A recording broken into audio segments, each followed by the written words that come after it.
Now, your forecast first from KARK4. Skies remain clear across Arkansas this evening, much like they have the past couple days. There are some high clouds making their way through Oklahoma into far southwestern parts of Missouri. They may drift across the area. That is a sign, though, that that big ridge of high pressure in the upper levels is beginning to weaken. It's going to push east, and that's going to allow an area of low pressure to move into the western United States, and that will be headed our way with some unsettled weather as we head into the weekend. We'll let you know when it'll impact us. Your forecast first for Little Rock. We're looking for a sunny day for your Thursday. A chilly start at 43, but a comfortable high right around 70. KARK4 News at 10 starts right now. Now, from the station you count on for local news that matters, this is KARK4 News at 10. We first reported on the nighttime drag races plaguing those living on Broadway last month, but the dangerous driving isn't limited to after dark. People in the neighborhood say they are tired of seeing daytime accidents caused by speeding as well. Thank you for joining us tonight, 10 o'clock, everyone. I'm Bob Clausen. And I'm Laura Monteverdi. Tonight, those who live in the neighborhood are looking for a way to force those speedsters to hit the brakes. Our Katrin Asak joining us now live on Broadway with what people there say the drivers need to know. Katrin. This stretch of Broadway between 17th and Roosevelt is lined with homes and businesses on both sides of the road. But without stoplights, this highway quickly becomes a racetrack as cars pick up speed. Now homeowners are speaking out and reminding drivers that this busy stretch of road is also a neighborhood. Among this busy stretch of highway lies a neighborhood growing tired of the dangerous driving conditions right outside their front door. People just don't slow down and they don't appear to watch. Charles Marat has lived on this historic stretch of Broadway for years. We built this house right at 5 years ago. But his corner home recently received some unexpected remodeling when a car careened into his front porch. A nearby witness says the accident was likely caused by speeding. She was going so fast, she hit her like a slingshot. Marat says this is not the first time out-of-control cars have damaged his property, and Broadway has seen its fair share of accidents. I can think of about 4 in the last year. Faith Temple across the street had an eerily similar incident some time ago. One of the cars veered off into the front lawn of the church and knocked down the front porch pole. Their main concern is their daycare and kids and parents crossing the busy intersection without a stoplight. We stopped traffic coming from both ways in order for our children to cross over to the playground. But what can be done? Everyone we spoke to had the same solution. It would be great if we could get a traffic light put at this intersection. A traffic light would be perfect. That's pretty much all I'm going to do. And a message for would-be speedsters on this dangerous driveway. Be aware that it is a neighborhood. Slow down. Now, Marat said although he will have to redo his front porch, he's just happy that no one was injured in that accident on Sunday. Now, we did reach out to LRPD about the number of incidents on Broadway, and although they didn't give us specific numbers or figures, they said that they have seen a number of accidents on this specific stretch. Of course, we'll continue to keep you updated on what happens with Broadway. Reporting in Little Rock, I'm Katrin Asaf. Back to you. Thank you, Katrin. Funeral services have been announced for an Arkansas police officer who was killed in the line of duty last week. West Helena officer Travis Wallace was killed during a shootout last Thursday. A visitation will be held Friday from 3 to 5 at the police department.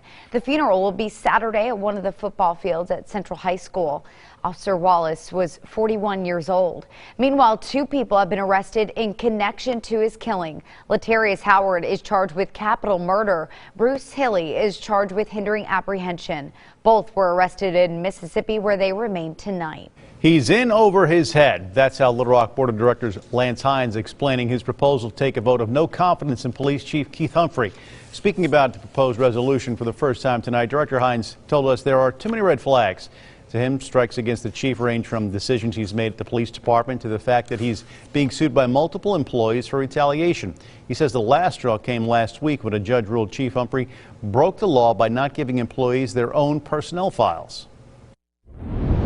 I'm not just doing this on my own. I'm doing it because what I'm hearing from my folks I represent and from our rank and file employees. I have a duty to both of those. The vote is scheduled for next month. It would be symbolic, more or less, since hiring and firing a police chief falls on the mayor.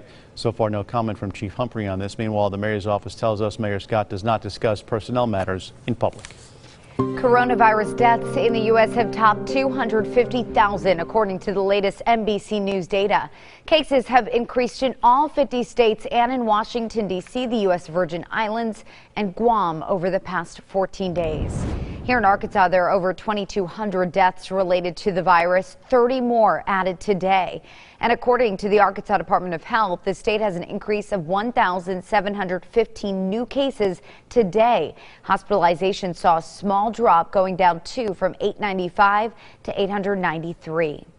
And with people across the country urged to stay home to help curb the spread of the coronavirus, some grocery stores are concerned about a second stockpiling surge.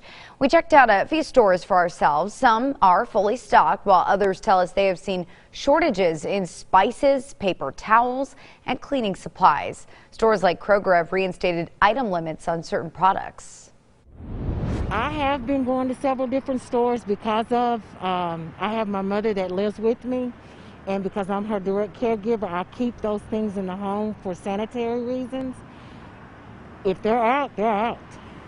Some shoppers we spoke to say they were surprised about how aggressive other shoppers were getting over hot ticket items. Well, as far as fans are concerned, outdoor events like football and golf are certainly one thing, but what are the plans for indoor sports like basketball and volleyball as we head into the winter? In Star City tonight, the Bulldogs held their first event in their brand new multi-purpose arena. Fans are limited to 500 people and social distancing will be enforced. Administrators on patrol to remind everyone about the guidelines, especially, of course, the students. Especially kids, students, you know, they get with their friends, they try to get in the bleachers and sit with one another, and we just constantly have to stay on them. We remind our administrators and our staff to, you know, go and remind the kids to spread out, you know, keep your mask on. And though the opening night isn't quite what the school had hoped for, staff, parents, and students alike just happy to see the team in action once again. Today, both Pulaski County Special School District and North Little Rock School District announced changing to virtual learning. PCSSD will start virtual learning on Monday, and they won't come back until November 30th. North Little Rock schools will be going virtual tomorrow, Thursday, and then they'll stay that way until December 1st. The Pulaski County Election Commission certified the final races for the 2020 general election tonight. A close race for State House District 32 between incumbent Jim Servillo and Ashley Hudson was certified. Hudson winning by just 24 votes. Servillo issued a lawsuit against the commission Monday challenging those results and calling for a new election. Today, a judge tossed the suit, saying he lacked jurisdiction. But for commissioners, today's certification marks the beginning of the end for an election that has stretched weeks. I will entertain a motion regarding the State Representative District 32 race at this time. I make a motion to certify House District 32 official election results for the November 3rd, 2020 general election. A second. All those in favor? Aye. Aye. Motion carries. This meeting comes the same day Pulaski County Judge Barry Hyde requested that an independent group conduct a review of the 2020 election process following weeks of mishaps and errors. 2 Arkansas lawmakers have sponsored a bill that would ban abortion in the state unless the mother's life was at risk. The bill was filed today by State Senator Jason Rapert and State Representative Mary Bentley. The proposed bill would ban doctors from performing abortions and levy fines up to $100,000 or sentences of up to 10 years to anyone who would perform or attempt to perform that procedure. Still ahead this evening, a game of X's and O's. To know that I did something to make a child's day happier makes my day happier. We're going to make your day happier. Heartwarming story showing the bond between one letter carrier and the people he delivers to. And more glorious fall weather across Arkansas today. Here in Little Rock, it was cold enough to start the day, 37, but we warmed up nicely this afternoon. 66 was our high temperature. 62 is the average high for this time of year. The good weather's going to keep coming. For now, we'll let you know when it changes next. From the Arkansas Storm Team, Arkansas certified most accurate forecast with Chief Meteorologist Keith Monahan. Well, it was a pleasant day not only for central Arkansas, but all across the state, although temperatures varied a little bit. Northeast Arkansas, especially Jonesboro, off to the north and east toward the Missouri Boot Heel. The coolest, you folks up there were closest to that chilly area of high pressure, only 63 at Jonesboro. Meanwhile, at the other side of the state, 73, the state hotspot out at Fort Smith, not far behind Camden and Texarkana, both at 72. 65 at Batesville, Russellville checking in at 69. And it was 68 this afternoon in Stuttgart.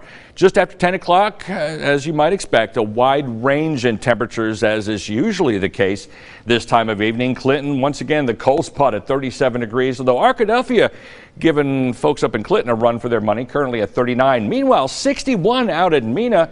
We got 54 at Batesville. 48 at Stuttgart, and here in the capital city, 47 degrees is our current temperature under clear skies. Winds are south at 8 miles per hour, and the barometer is 30-37 and is currently steady. Now, there'll be some terrain-induced wind tonight, so some folks will see those lows pretty mild, generally only down to low 50s, especially at the higher elevations at Sea at Breeze.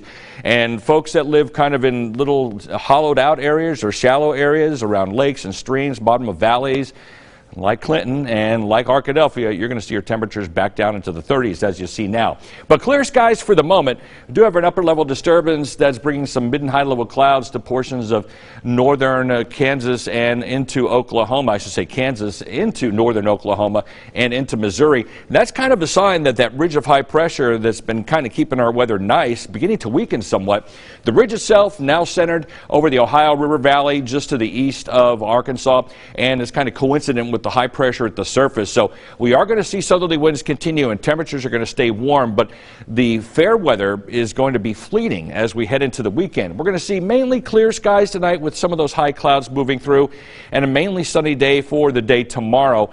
By Friday, as we start to see some moisture increasing from the Gulf of Mexico, we're going to see an increase in that cloud cover. Still going to be partly cloudy, and it's still going to be rather pleasant for Friday and for Saturday. Moisture levels aren't going to be high enough to produce any rainfall until late Saturday afternoon as an area of low pressure comes out of the southern Rockies into the plains, and those rain chances Saturday afternoon mainly across far northwest Arkansas. A couple of showers are going to be possible. Everybody has much higher chances of showers and thunderstorms for Sunday as that low rapidly develops and moves towards the Great Lakes and pulls a cold front through the area. Looking at some pretty hefty rainfall, and that could be useful in some areas that have seen some dry conditions. That rain gets out of the way first thing Monday morning, leaving a partly cloudy to partly sunny sky, along with much cooler temperatures as colder high pressure moves through the Great Lakes. By Tuesday, the next storm system from southern Rockies heads our way. Now, as far as rainfall potential is concerned, this is for Sunday through Tuesday, and much of that rain is going to fall on Sunday and Tuesday. 2 to 3 inches from Little Rock and points to the north, some bullseyes of perhaps 3 inches or more in parts of northeast Arkansas, 1 to 2 inches across much of south Arkansas, and a ½ inch to an inch along the Louisiana state line. So much needed rain is on the way. Little Rock tonight, clear skies down to 43 for your day on Thursday. It'll be sunny, breezy, and warm with a high of 71. Crane Team weather impact number 0 right on through Friday. Saturday not looking too bad as well. Remember, a couple showers far northwest Arkansas. Showers and thunderstorms likely on Sunday, highs around 70, but temperatures falling into the 50s during the afternoon. Highs only in the 50s with more clouds and sun Monday. Another round of rain and thunderstorms for Tuesday. Stick around. We will be right back. You're watching KARK4 News at 10. From Bull Durham to Field of Dreams to Yellowstone, chances are you've seen actor Kevin Costner on both the big and small screens, but soon he will have a footprint right here in the natural state. Mr. Costner is working with another museum director and developer in Hot Springs to open up his own legacy museum. It'll feature props from his biggest blockbusters. Now you may be wondering why Arkansas and why Hot Springs? His partners in the project say every time he visits, he just seems to love the atmosphere.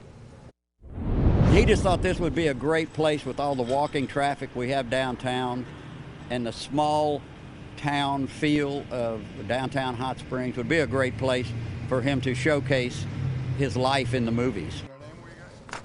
Oh, there's no official opening date set for the museum. They started work on the project before the pandemic, and as you know, once the pandemic rolled in, things started rolling rather slow. We'll keep you updated on the progress.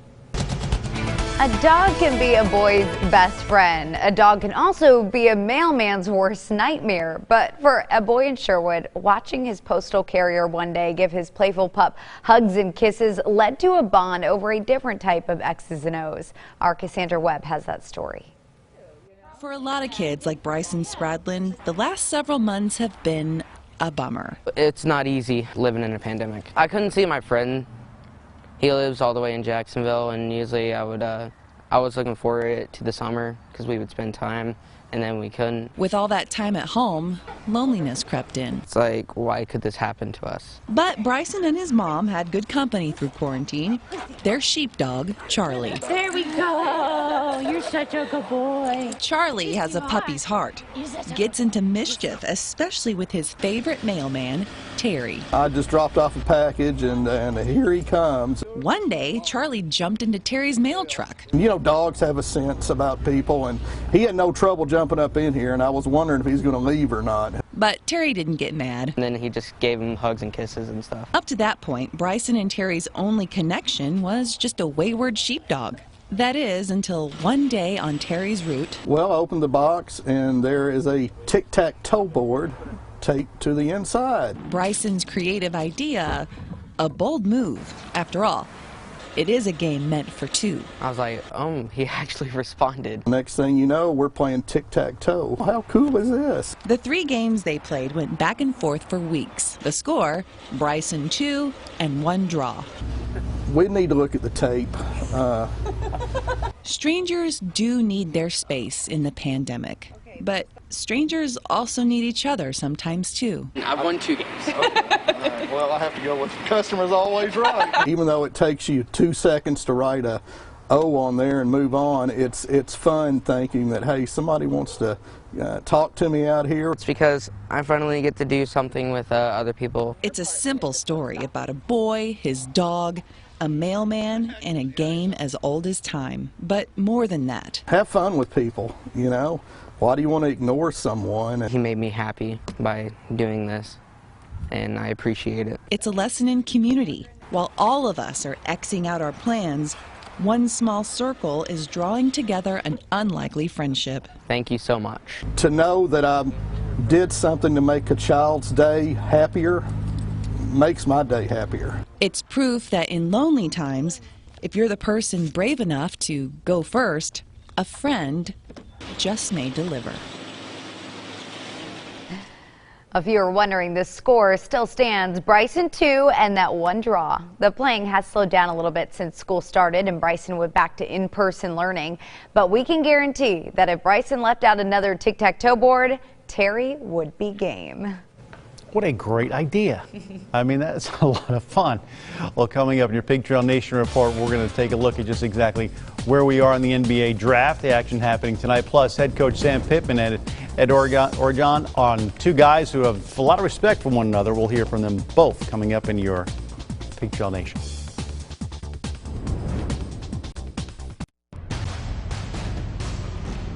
Now, from Fayetteville, high on the hill, this is your Pig Trail Nation report, powered by your Arkansas Select Buick GMC dealers. We've had some positive this week that certainly will affect our football team, but per numbers mandated by the SEC, we're still within that number ratio.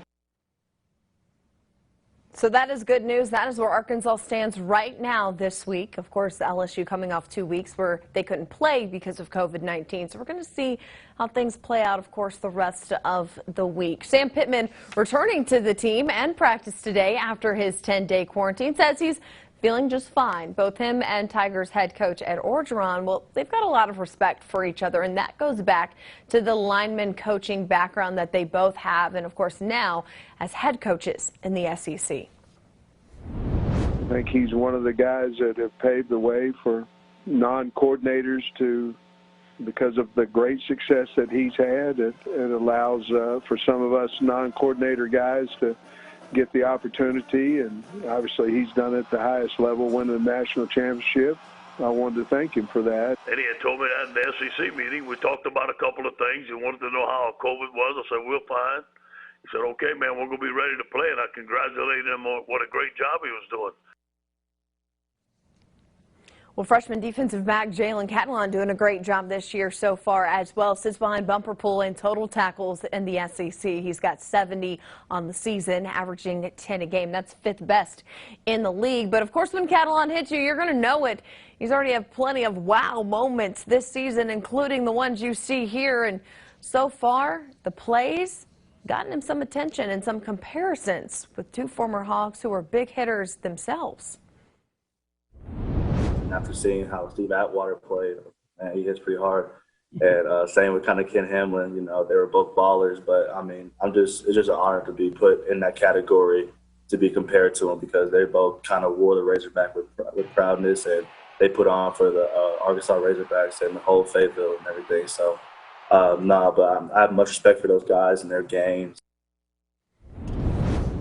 This will be a big week for Catalon with LSU coming to town as he tries to help Arkansas win back the boot since the first time since 2015. Kickoff 11 a.m.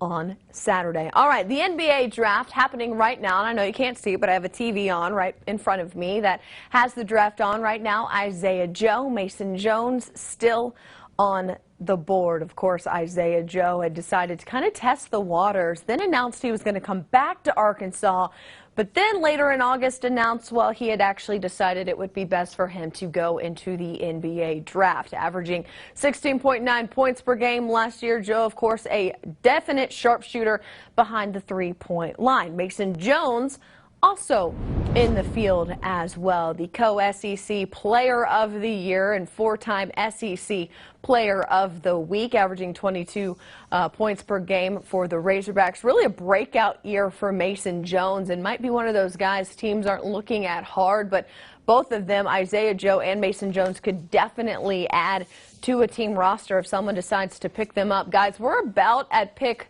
39 or 40 right now in the second round, and there are 60 total picks in this round, so 20 more to see if Isaiah Joe and Mason Jones get their name called.